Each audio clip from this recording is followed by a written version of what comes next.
moves in the mist. There are islands that do not appear on any map, not because they are secret or forbidden, not because they are hidden by mist or swallowed by superstition, but because they lie just outside the boundary where cartography dares to go, like commas left out of a sentence no longer read, or forgotten syllables in a language that no one speaks aloud anymore. One such island, though calling it an island seems somehow inadequate, as if the word itself were too narrow for something so dreamlike, lay somewhere in the southern Pacific, adrift in a belt of warmth and whispering winds, where the clouds moved like slow dancers and the horizon bent with languid delight. The island had no name, or rather, it had a name known only to the breeze that slid along its palm fronds and the old turtles who had slept for a century beneath its salt-stained cliffs. The sailors who passed by it, when they did, rarely and without intent, called it names in many tongues. Isla de los Sueños lentamente, Mistwake, Nucumana, sometimes even just, there, with a gesture of the hand and a look that meant the place lived not in space, but in some slippage of time. It was here, on this strange, soft island, that the woman arrived. Her name was Dr. Elettra Vans, and she came from a city whose name she no longer said aloud, for it seemed to evaporate into irrelevance as soon as she stepped barefoot on the island's ochre sands, like a paper dissolving in rain. She was a marine biologist of considerable renown, trained in laboratories where the sea was reduced to vials and numbers, where the salt water was distilled and analyzed rather than felt on the skin. She had spent years studying the echolocation of dolphins, their midnight songs, their curious pulses in the deep, especially the elusive, rarely documented nocturnal dolphins, a subspecies whispered about in scientific circles but dismissed more often than believed. She had read of them in old maritime logs and cryptozoological footnotes, heard murmurs in the data of ocean buoys, and followed their trail across a constellation of sightings too scattered and inconsistent to satisfy academia, but tantalizing enough to tug at something deep within her. The grant she received was modest, given in the spirit of polite skepticism. No one expected her to find anything more than silence, or perhaps madness. But she had arrived. The approach to the island had not been dramatic, no sudden squalls or divine omens, no flying fish leaping in welcoming arcs. Only a slow glide through morning mist aboard a weathered catamaran helmed by a man who said nothing except the word soon, and then disappeared without ever showing his face. Elettra had carried with her a case of instruments, notebooks thick with annotations, and a waterproof recorder she had named Marineria, as if giving it a name would protect it from the fate of all equipment in the tropics. Corrosion, mildew, and the slow creep of forgetting. The village, if it could be called that, was a gentle sprawl of thatched roofs and hammocks, stitched together by footpaths made of crushed coral and memory. No more than 30 souls lived there, brown-skinned and sun-kissed, with eyes that blinked slowly, as if each gaze had to rise through layers of reverie. They welcomed her with nods and offerings of fruit whose names she had never heard, and which tasted of mango, hibiscus, and something stranger still, a flavor that seemed to echo childhood dreams she could no longer name. Her hut was set apart, nestled between a curtain of bamboo and a crescent-shaped beach that caught the moonlight like a bowl. It had no door, only a gauze curtain that danced with the ocean's breath, and no mirror, only a polished shell set in the wall. The bed was made of woven grass and whispering, and at night the air grew so still she could hear the thoughts forming in her chest, one by one, like beads dropping onto stone. She began her observations on the third evening, after unpacking her equipment and bathing in the warm tide pools that steamed gently in the dusk. She would walk along the rocks, find a ledge where the sea sloped into sudden depth, and lower her hydrophone into the ink-dark water. At first there was only the usual murmur, the crackle of shrimp, the low hum of the current, the distant bark of a reef shark. But on the fifth night, she heard it, faint, crystalline, impossibly high-pitched and low all at once, as if the sea were trying to sing a duet with itself. It was not quite music, not quite speech, but something in between, a kind of liquid dreaming. She leaned closer. And that was when she met old Numa. She had not noticed him approach. One moment she was alone on the rocks, notebook in one hand, recorder in the other. The next, there was a man beside her, sitting cross-legged with the eerie poise of someone who belonged more to silence than to noise. He wore a hat made of palm leaves, or perhaps driftwood, it was hard to say, because it changed each time she looked, and his beard reached down to his chest in strands braided with shells and sea glass. He looked at her and smiled, the kind of smile that animals give just before disappearing into the trees. "You're listening to the ones who dance beneath," he said, his voice not hoarse, but made of hoarseness, as if all the winds had passed through his lungs. Elettra nodded. She should have asked who he was, how he had come there, but somehow the question seemed absurd. Instead, she said, "Dolphins. At night. Have you heard them?" Numa chuckled, a sound like dry wood being split. "I've heard many things at night. Dolphins, yes. Also laughter from stones, sighs from moonfish, and once, the cough of a ghost turtle." She didn't know whether to laugh or take notes. She did neither. She sat beside him and listened. He began to tell stories, not in a way that suggested a beginning or an end, but in spirals, like waves folding into each other. He spoke of a time when the sea had no salt, and the sky wore the scent of cinnamon. Of a girl who married a manta ray and returned once a year to sing lullabies in the lagoon. Of a storm that never ended, but danced in a circle, trapping time like a fly in amber. He spoke of the dolphins, too, not as animals, but as travelers, as emissaries from a sleep deeper than death and softer than birth. "They come when the moon forgets its name," he said, "and they whisper secrets only the island can understand. Some say they are dreams that escape the minds of sleeping gods." Elettra, though trained in rationality, felt her spine shiver. There was something about the cadence of his speech, the way his words curved and leaned like bamboo in wind, that made disbelief seem not only impossible, but irrelevant. That night, back in her hut, she could not sleep. Not from fear, nor discomfort, but from a peculiar sense that something had been tilted, as if the world had shifted half a degree to the left. She heard the sea, of course, it was never silent, but now its rhythms felt personal, as though it were breathing in tandem with her. She dreamed of dolphins. Not ordinary ones, not the gray arcs of slick skin and intelligent eyes, but creatures of shadow and starlight, whose shapes wavered as if viewed through smoke. They swam not through water, but through mist, rising in spirals around her, brushing against her skin with touches that felt like memories.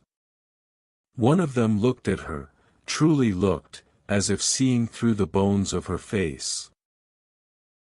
And said, in a voice that sounded like Numa's, "The deeper you listen, the less you will need to know." She awoke with the taste of salt on her tongue and a phrase in her head she could not place: the mist is not what hides, but what remembers.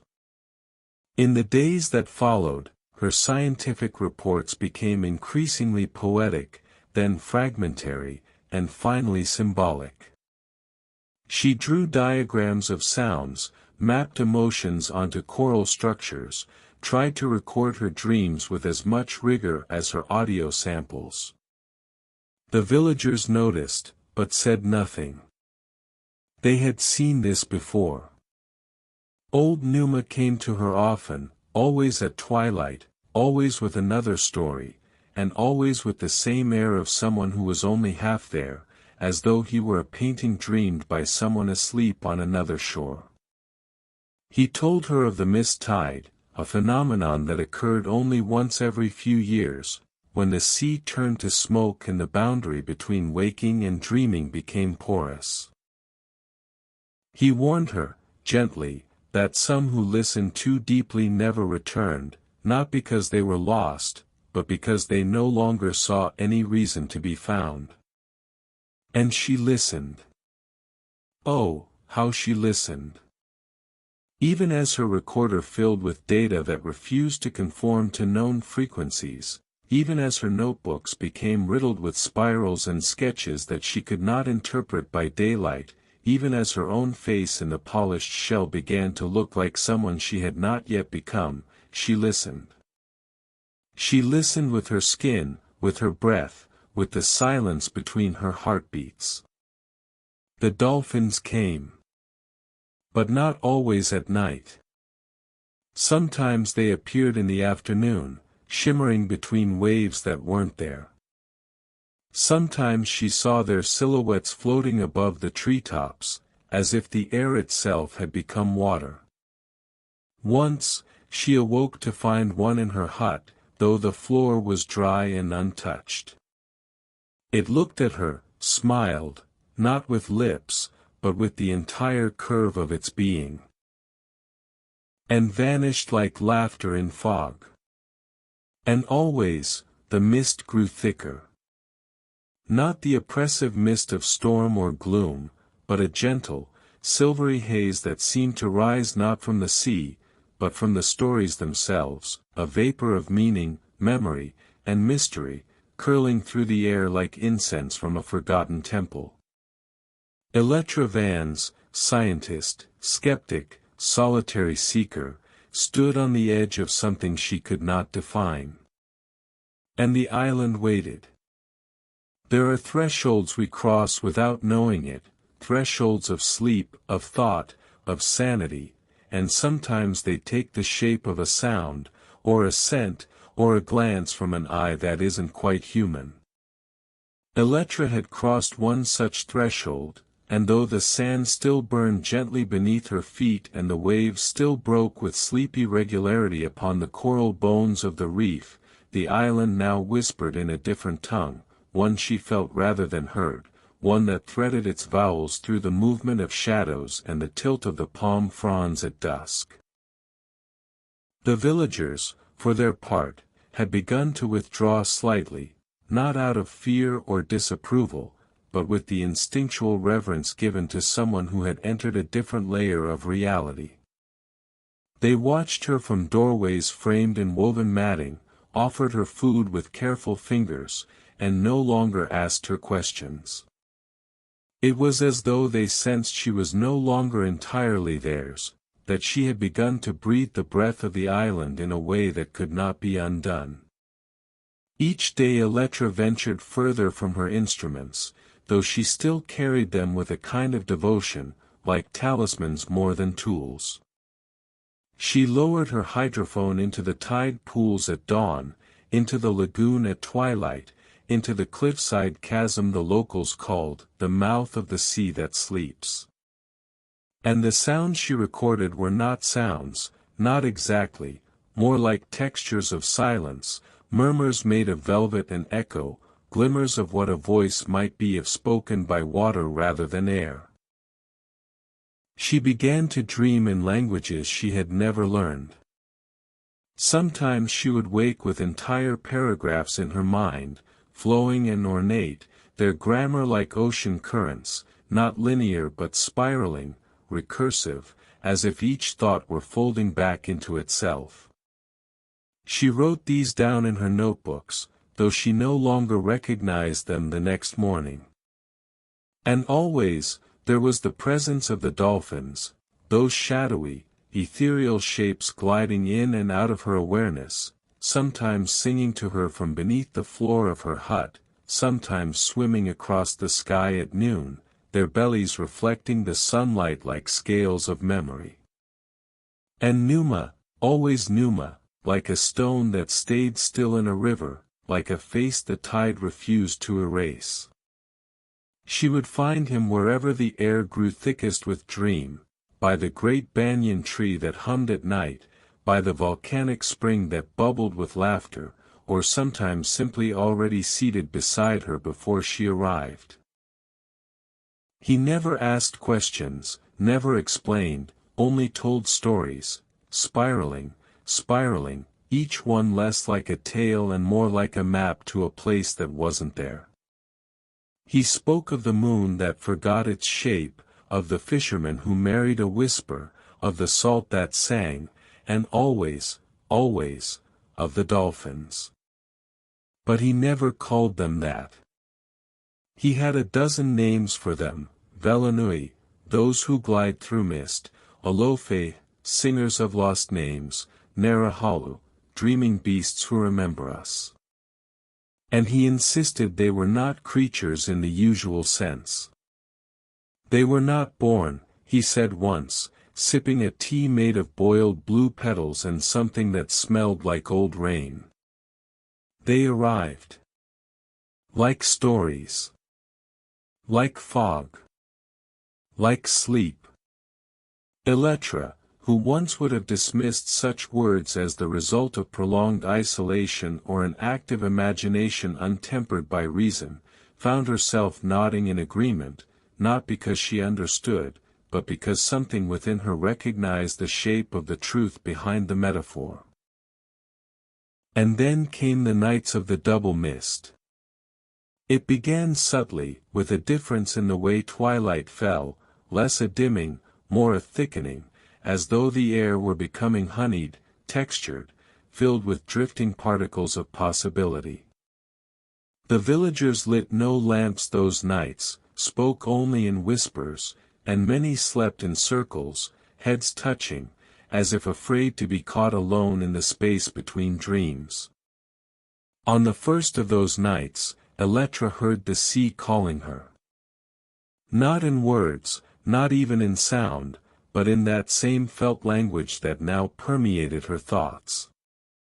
She walked barefoot through the village, down the long sloping path of pocked coral and wind-worn steps, until she reached the lagoon, where the water shimmered with a strange, phosphorescent mist that did not seem to come from above or below but from within. There were no waves. The ocean was utterly still. And then they rose. The dolphins, dozens of them, perhaps more, though they did not disturb the surface. Lifted from the lagoon in silent spirals, their forms translucent and radiant, like light bent through deep water. They moved not with muscle, but with thought, as if the air had agreed to carry them. They circled her, and she felt her heart pulse in a rhythm not her own. She did not speak, did not cry out, did not move. One of them came close, so close she could see patterns on its skin, not scars or markings, but symbols, as if its body were etched with memories too ancient to belong to any single life. It looked at her, and something passed between them, something vast and weightless and terrifying in its beauty. She woke in her hut. The floor was dry, the recorder untouched, the notebook still open to a page that now contained no words but a single spiral drawn in thick black ink. She did not remember returning. The following morning, the ocean was gone. Not literally, there was still water, still tide, still surf. But the feeling of oceanness, the awareness of its breath, its gaze, had retreated. The villagers were quiet that day, moving slowly, reverently, as if mourning something not yet gone. Elettra sat on the beach with her feet buried in warm sand, and for the first time, she began to wonder not what was real, but what real even meant. She took out her notebook and began to write, not observations, but confessions. I no longer know if I am studying them or becoming one of them, she wrote. The boundary has blurred, and I feel myself dissolving, not in fear, but in a kind of gratitude I cannot explain. My thoughts no longer arrive in order. They bloom, like algae, and drift. Later, Numa joined her, silent for a long while. They watched the mist roll in, not from the sea this time, but from the forest, as if the island itself were exhaling secrets. You see now, he said finally, why the dolphins come. She did not reply. She did not need to. That night, she dreamt of a great room beneath the sea, filled with books made of water, their pages inscribed with voices. The dolphins were there, reading, remembering, becoming. She understood then that they were not merely animals, not messengers, not symbols, but archivists of the forgotten, curators of dreams that had nowhere else to go. She awoke with tears on her cheeks and salt in her hair. From that moment, her reality shifted irreversibly. Objects moved slightly when she looked away. The tides no longer obeyed the moon, but something deeper. Time folded in on itself, and she would lose hours, sometimes days, only to find herself seated before Numa, who would nod and say, "You wandered well." And the island, always the island, began to reveal more of its mysteries.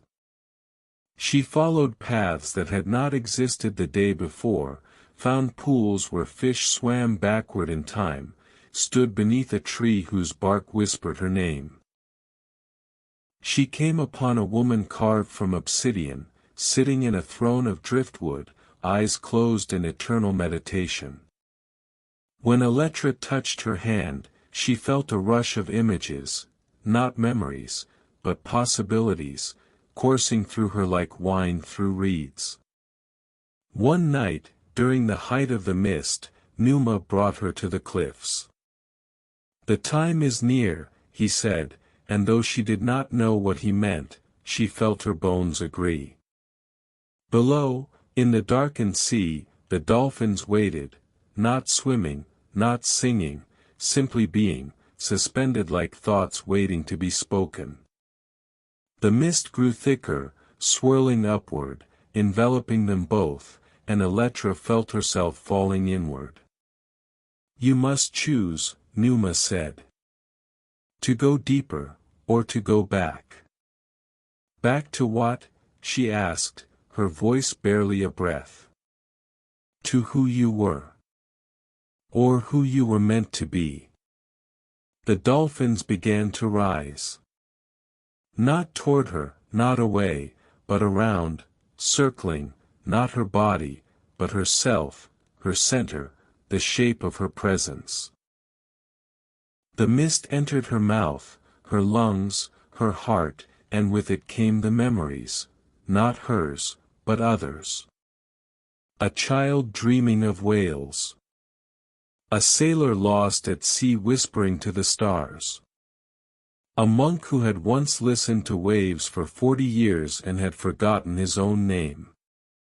They poured into her, these lives unlived, and she opened herself like a conch, willing to hold them. Then, nothing. Only a single word, unspoken, echoed inside her, soon.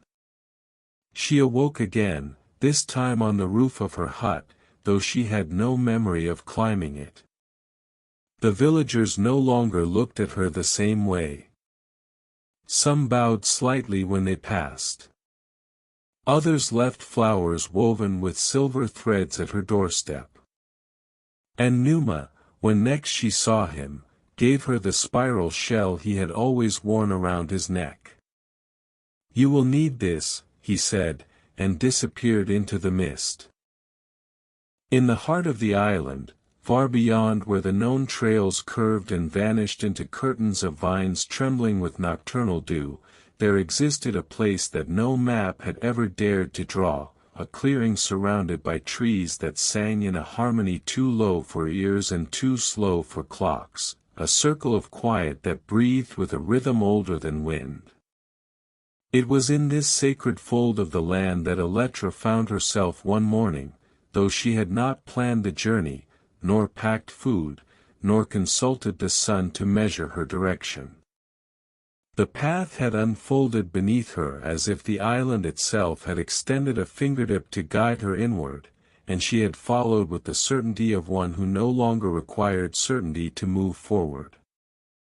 The trees there were enormous, impossibly tall, their trunks layered in bark that shimmered faintly under the sun like scales of something once submerged and now learning to breathe air again.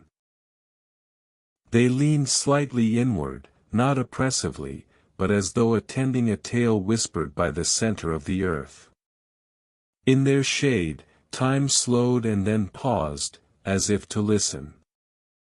And in the very middle of this living cathedral, where roots formed spirals large enough to cradle a sleeping woman, stood a pool so still that it mirrored not just the sky, but the thoughts behind one's eyes, the dreams behind one's breath, the stories behind one's voice.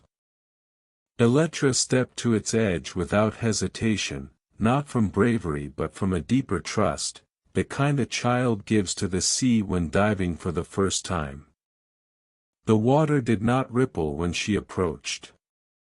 Its surface remained whole, as if the world beyond it were more real than the one she stood in, as if it were not a reflection, but a doorway. She knelt. She placed a hand upon it. And she saw. She saw herself, yes. But not the self shaped by years of study and the sting of salt wind, not the woman molded by reason and the expectations of scientific discipline. She saw instead the version of herself that had waited in silence, deep inside her bones, the Elettra who had always known the language of fog and the logic of dreams, who had been listening patiently for decades beneath the clamor of data and logic. This other self wore no lab coat. Her hair was long and knotted with strands of seaweed. Her eyes had the color of twilight, that hour when things become beautiful by becoming vague. And she spoke, though her lips did not move. "You are crossing." The words arrived in Elettra's mind with the weight of old truth, like stones placed upon a shore to mark the return of something long banished.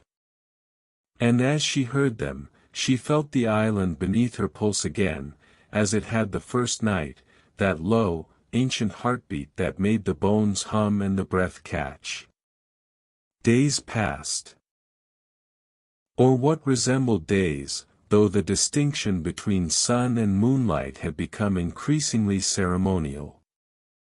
Elettra no longer marked her time by the tide or the hunger of her stomach, but by the rhythm of visions, by the shape and color of the fog, by the presence or absence of the dolphins.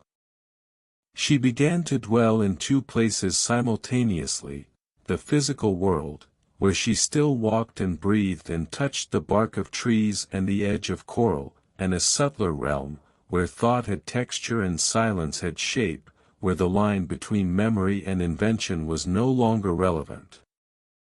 In this second world, Numa became more than a companion. He became a guide, a ferryman of stories, a guardian of the river between waking and dreaming. He appeared now in the moments just before sleep and just after waking, in the threshold hours when the body is present but the soul lingers at the edge of somewhere deeper. He never walked toward her.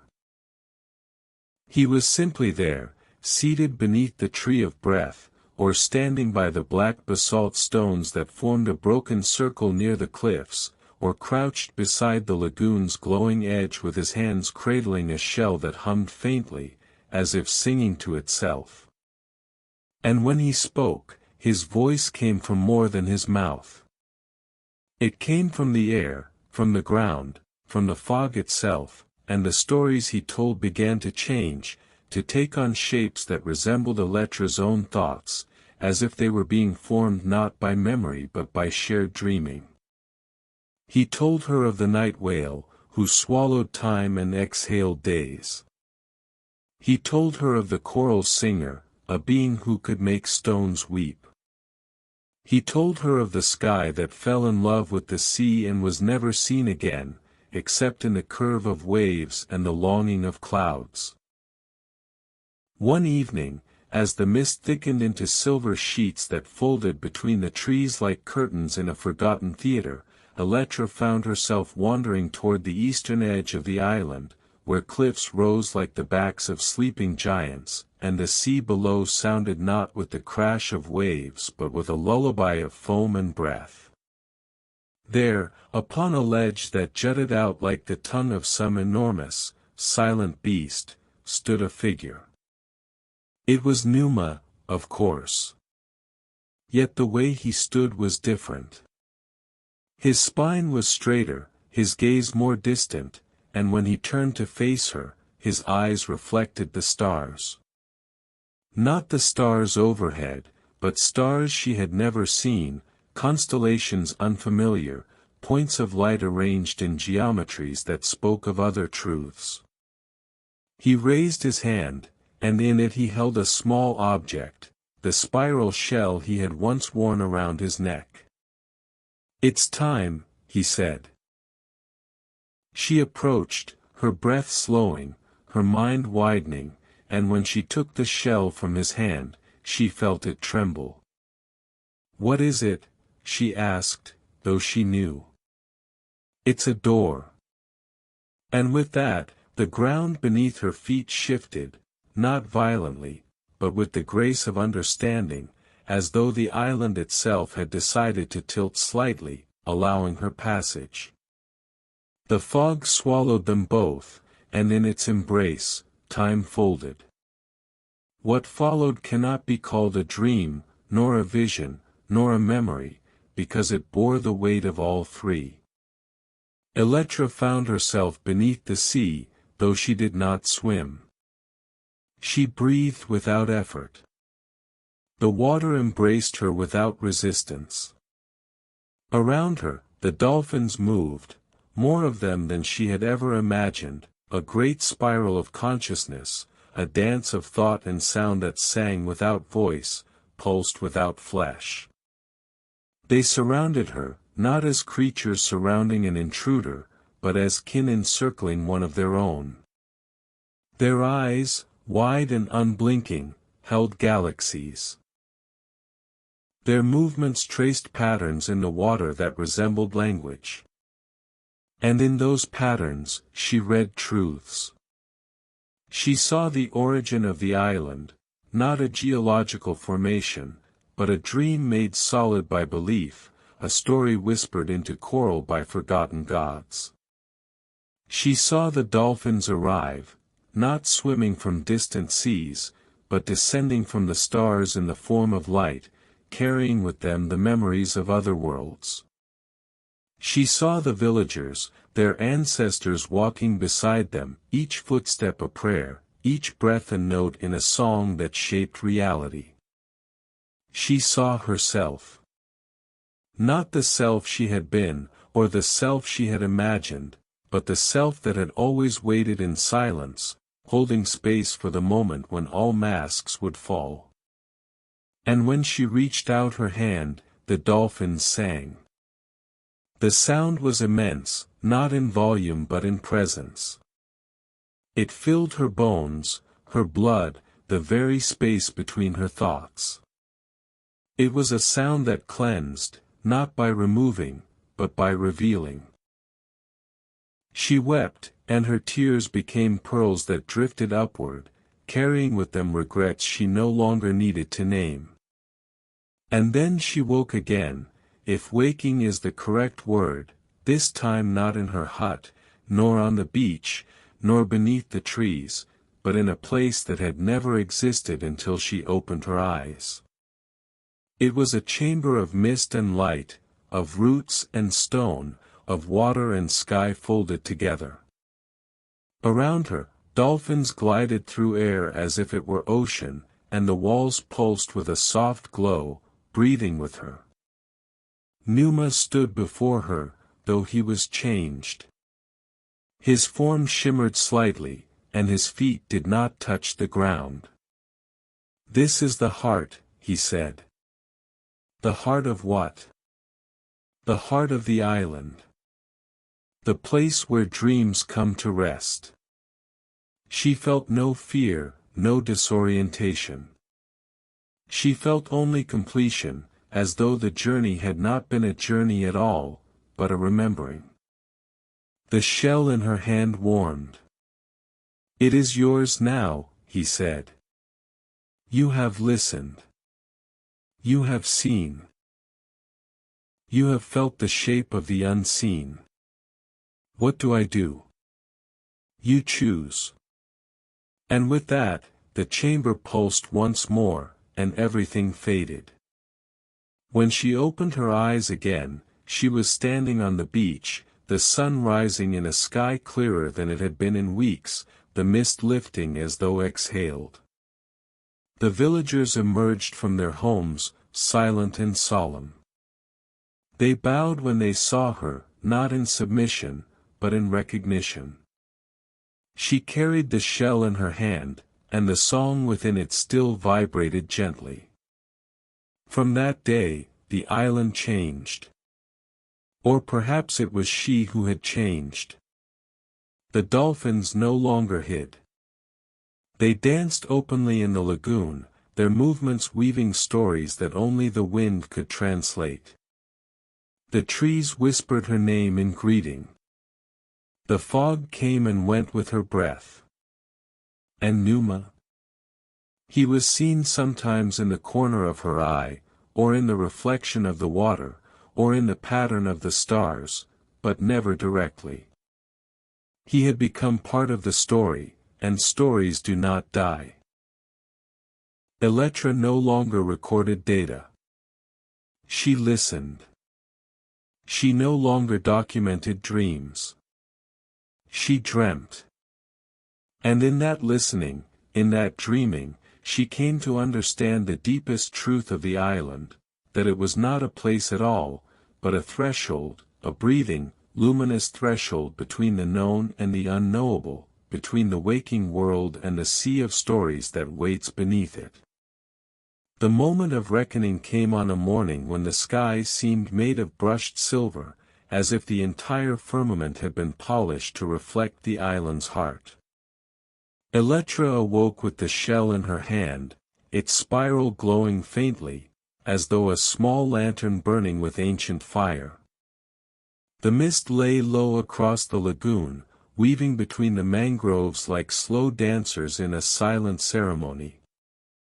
The palms swayed with a measured deliberation, their fronds brushing together in a sound that resembled breath, deep, patient, and infinitely knowing. She rose without hesitation, stepping into the gauze curtains of her hut and feeling the air press gently against her skin. The villagers, emerging from their homes, bowed their heads with reverence she had never seen before. They offered gifts of fruit tied with grasses, bowls of tea made from petals that tasted of distant rain, and talismans carved from driftwood. Elettra accepted these without comment, sensing they were not offerings to her, but tributes to the moment unfolding. Numa awaited her at the edge of the lagoon, seated on a basalt stone smoothed by centuries of surf. In his lap lay a large conch shell, its lip carved with symbols Elettra now recognized as echoes of those etched on the dolphins' bodies. He regarded her with eyes neither aged nor youthful, but timeless, reflecting the depth of the sea and the expanse of the sky.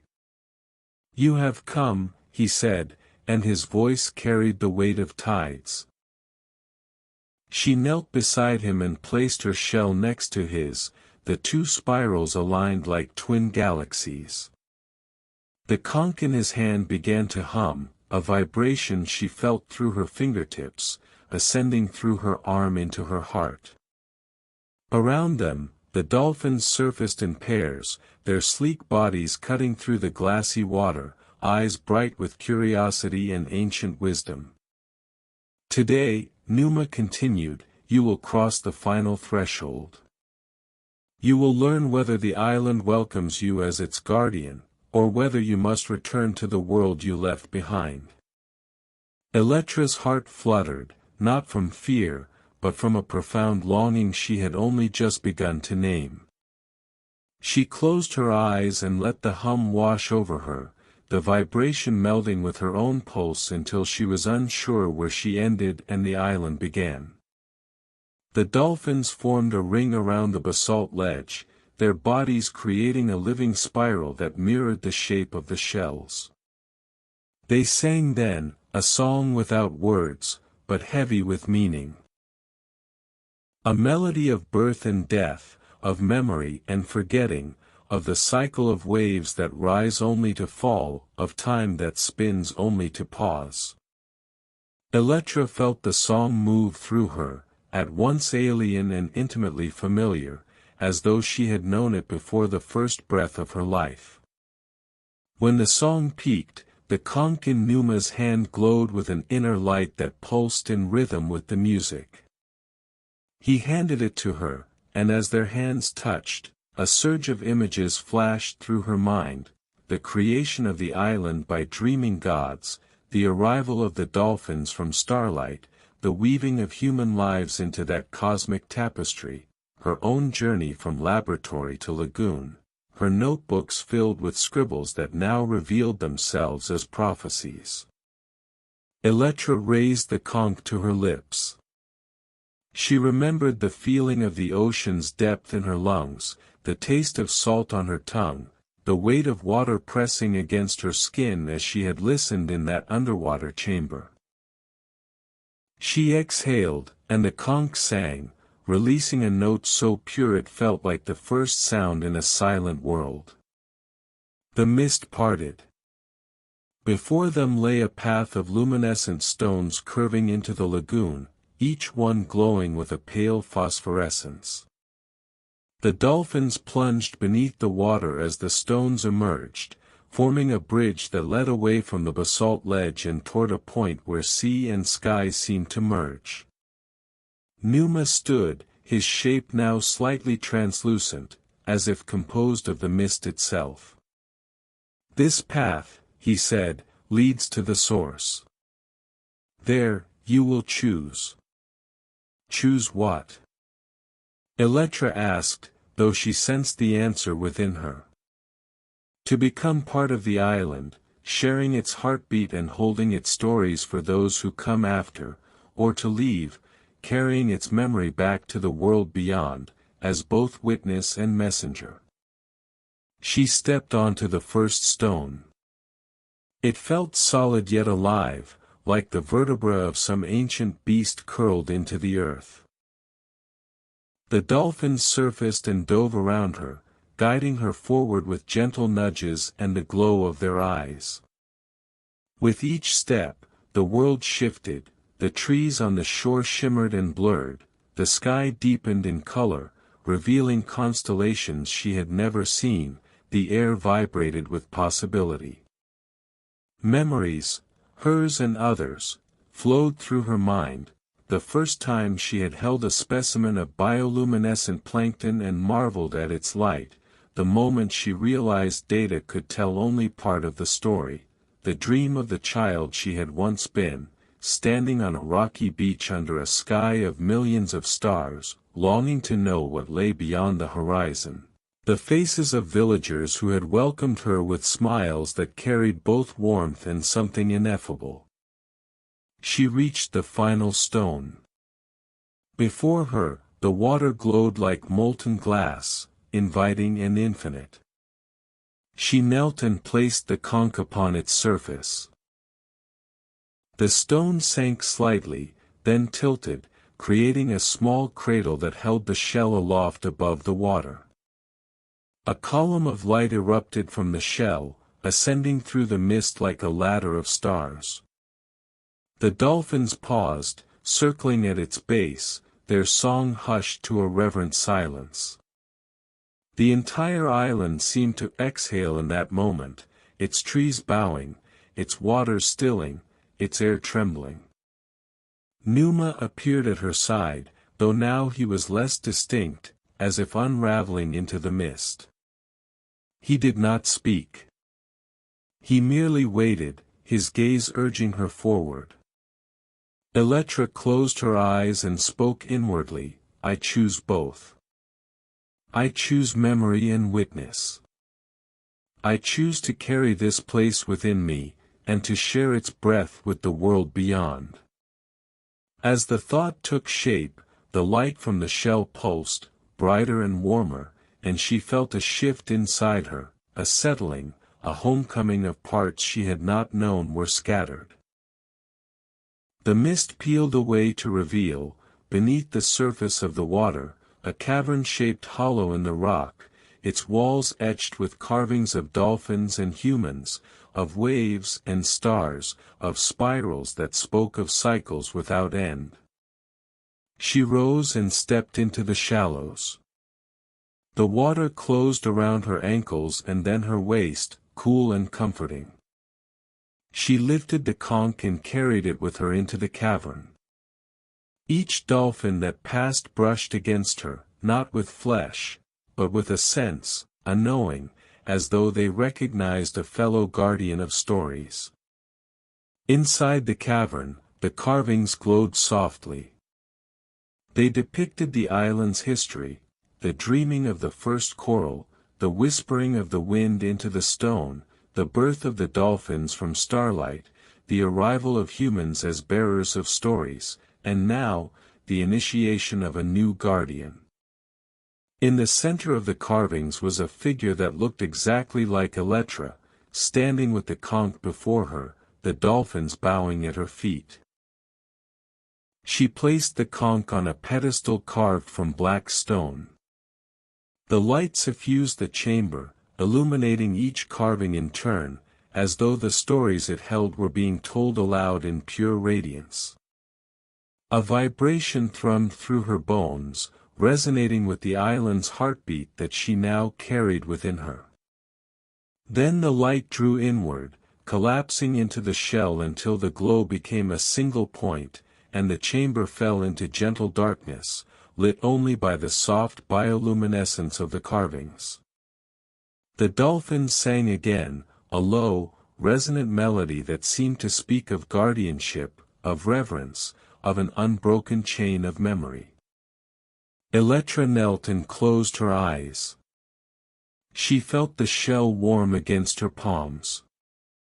She felt the heartbeat of the island align with her own. She felt the stories moving through her, ready to be spoken, to be held, to be shared. When she opened her eyes, the cavern had dissolved. She stood in the lagoon as the dawn flared on the horizon. The mist had lifted almost completely, leaving only wisps that danced around the palms. The villagers waited on the shore, their faces illuminated with hope and recognition. She walked to them, carrying the shell, and they bowed as she passed. She placed the shell on a carved altar beneath the great banyan tree, where it pulsed gently, like a living heart set free. Numa stood beside her, though now he was scarcely more than a hint of shape in the morning light. He nodded, and in that nod, she understood all that needed no words. The dolphins leapt in the lagoon, their arcs catching the sun's first rays, scattering prisms of color across the water. Their song rose again, a hymn of welcome and remembrance. Elettra raised her arms, inhaled the scent of salt and flower and possibility, and exhaled, releasing the burden of doubt she had carried for so long. She felt herself expand, not outward, but inward, filling with the stories of those who had come before and those who would come after. The island responded, its trees swaying, its stones glowing, its water shimmering. The world beyond awaited, with its need for listeners and dreamers, for witnesses and storytellers. And she was both, now and forever. Above, a flock of seabirds rose, their wings beating a prayer to the sky.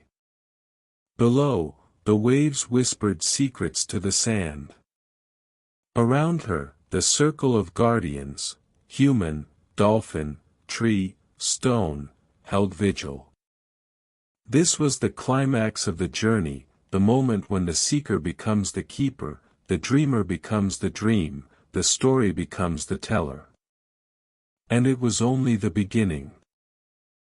The sun dipped toward the horizon, painting the sky in molten coral and violet ribbons, as if the very air had melted into pigments drawn from the deep. Elettra stood at the water's edge, the spiral shell nestled in her palm, its warmth permeating her bones. The lagoon lay quiet, its surface a silver mirror fractured by the occasional ripple of a passing fish or the soft caress of a breeze laden with salt and flower. The island exhaled around her with a slow satisfaction that vibrated in the soles of her feet, in the hush of the palms, in the gentle murmur of frogs stirring in the twilight underbrush. She had crossed thresholds more profound than she had ever imagined, journeyed beyond the maps of science and the borders of dream, and now, beneath the weightless dome of the evening sky, she felt herself anchored to something both ancient and alive. Each breath she drew carried with it the memory of chambers carved in basalt, of underwater cathedrals lit by bioluminescent scrolls, of stories whispered by dolphins whose songs had become part of her own voice. Every heartbeat resonated in harmony with the island's pulse, weaving her existence into a tapestry of life where human, creature, stone, and mist were threads of equal importance. Around her on the shore, the villagers gathered. They wore garlands of tropical blooms whose petals glowed faintly in the gathering dusk. Their faces shone with expectancy, with reverence, with love beyond words. Children clung to their parents, wide-eyed and silent, as though afraid to disturb the fragile perfection of the moment. Elders, faces creased by seasons of sun and storm, carried lamps carved from shells, each flame flickering in rhythm with the shell's soft glow in Elettra's hand. She raised her eyes to the lagoon's center, where a circle of dolphins had formed, their gray backs smooth scars of moonlight upon the water. They hopped slowly in a measured cadence, creating concentric rings of ripples that spread outward until they brushed her ankles, a gentle summons. In each leap, she saw stories, a fisherman's promise to his lost wife, a child's first memory of laughter beneath rain, a migrant's prayer to unseen gods. All these tales and countless more wove together into the fabric of this place, a tapestry of collective memory held in the living hearts of dolphins and humans alike. Softly, she spoke the words that had formed in her mind over nights when the mist had thickened into syllables she could taste. Each phrase wound through the air like a ribbon of light, and the villagers listened in silence, their breath measured, their souls attentive. Island of whispered dreams and salt-drawn stories, I stand at your shore as one whose heart has been rekindled. I carry within me the echoes of currents deeper than time, the murmur of waves shaped by unseen hands, the breath of life that flows between worlds. Accept me now as both witness and guardian. I pledge to hold your tales with hands unhurried, to share their beauty with those who seek beyond reason, to honor every life that dances in your waters and sleeps beneath your palms. May my voice remain true to the song of your stones, may my spirit rise and fall with the rhythm of your tides, may my memory keep alive the gift you have given me. She lowered the shell into the shallow water. It glided across the sand and came to rest atop a small sandbar barely covered by the rising tide. Its spiral glowed brighter as it met the water's surface, illuminating the lagoon with a gentle radiance. The dolphins paused their leaps. Their eyes, deep and fathomless, fixed upon the shell, upon Elettra, upon the gathering of souls at the edge of sea and land. Then, a single dolphin rose higher than the others, arching through the air like a living arc of light. Its form glimmered, as though composed of sprays of stardust.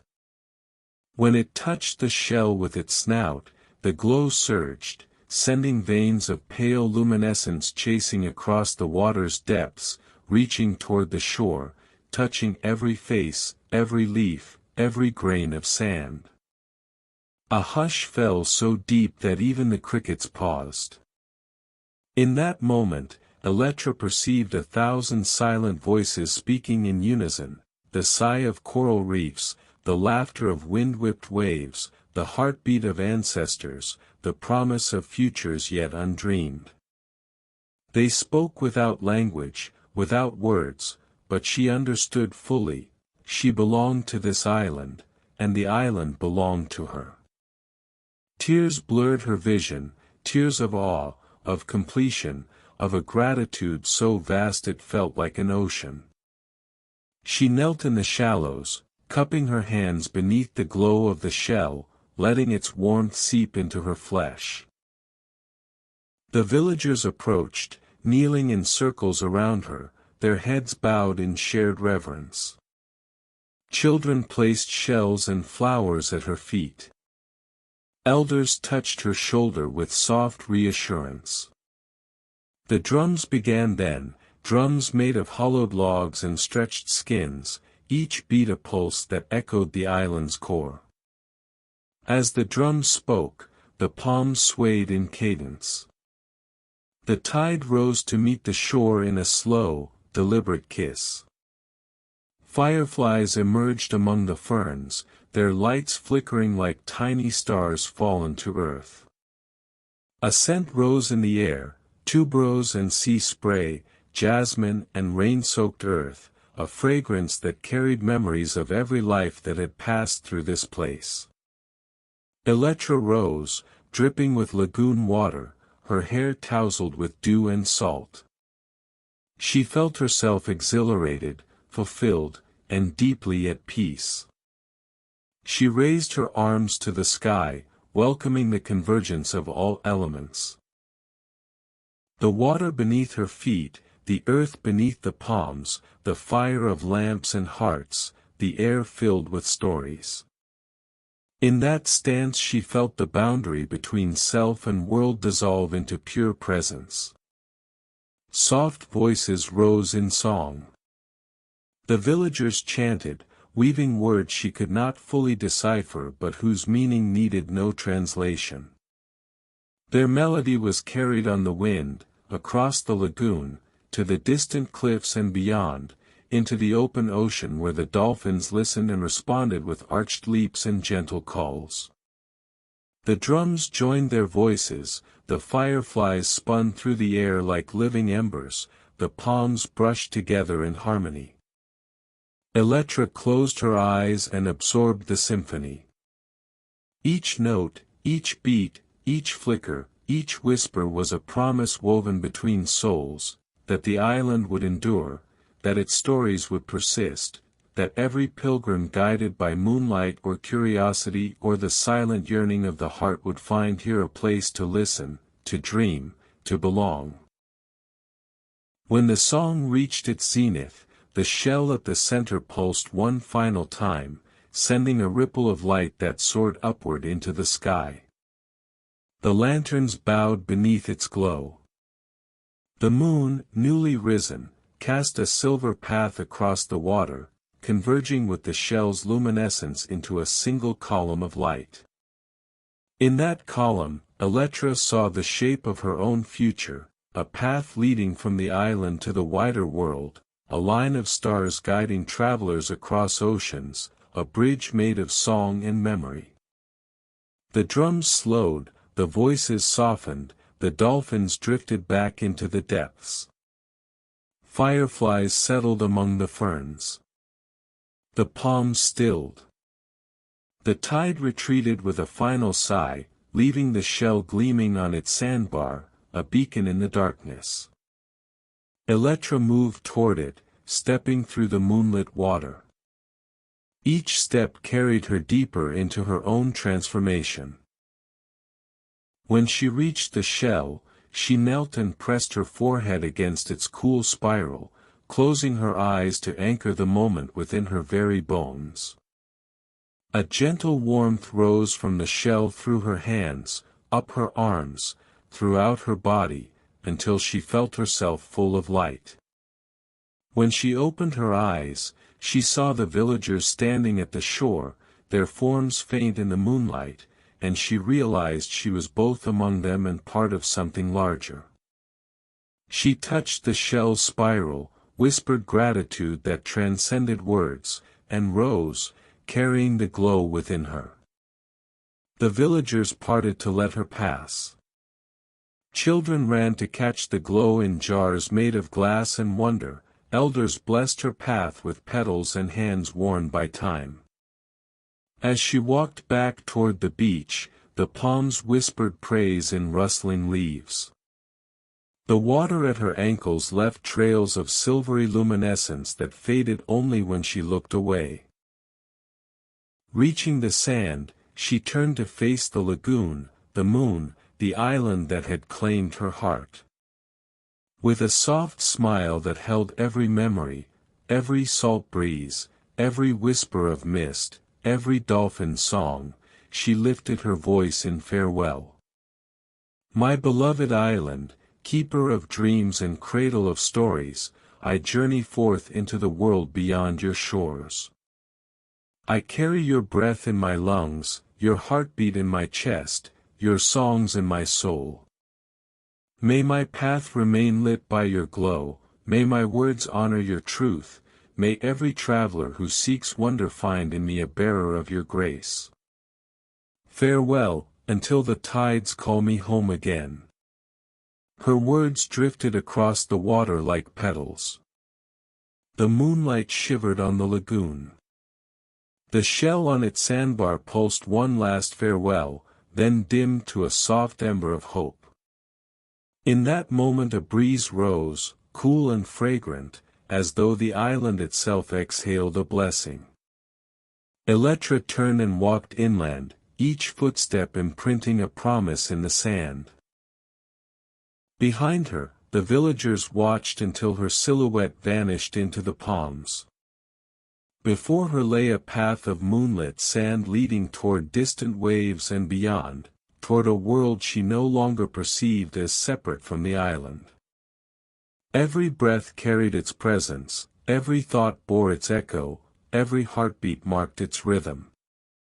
At the edge of the trees, she paused, turning once more to glimpse the lagoon, where the shell's glow had faded, where the dolphins had vanished into the night. She whispered a final vow. I will return. The palms rustled in affirmation, the breeze rippled across the ferns, the island settled into stillness. And as Elettra disappeared into the shadows of the forest, her figure softened by moonlight and mist, the air hummed with the silent promise of reunion, of memory preserved, of stories yet to come. Thus ends the tale of waves in the mist, a story of threshold and transformation, of listening deeper than sound and dreaming beyond sight, where an island and a seeker became one, where dolphins carried songs through starlight, where truth was woven in spirals of shell and wave. May its echoes guide those who follow, may its breath calm the weary heart, may its mist carry all to gentle sleep and wonder.